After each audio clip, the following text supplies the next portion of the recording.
అందరికీ నమస్కారం. మాట్లాడొచ్చా వద్దా?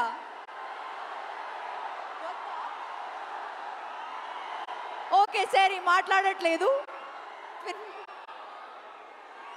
సుమా గారు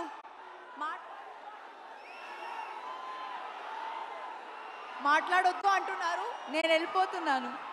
ఏ రాధిక మాటలు విందాం ఒకసారి. Radhika, how do you feel about రండి.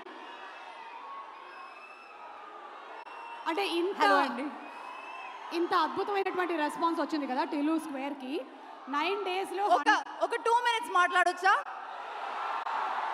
అది కూడా వద్దా? ఒక్కటే, మీరు నా పాలసీని 1 minute మాట్లాడుతున్నాను. Thank you so much for the love. నేను మీ టైం వేస్ట్ చేయట్లేదు. అండ్ ఎన్టీఆర్ గారు thank you so much for coming here. నాకు అసలు బాధ లేదు, ఎందుకంటే నాకు తెలుస్తుంది వాళ్ళ ఇమోషన్ ఏంటో అని. ఆ ఎక్సైట్మెంట్ నాకు కూడా ఉంది. సో నేను కూడా అలాగే బిహేవ్ చేస్తాను. So yeah, thank you very much for coming. Trivikram గారు thank you very much for coming. To the entire people here thank you very much. Thank you so much Anupama.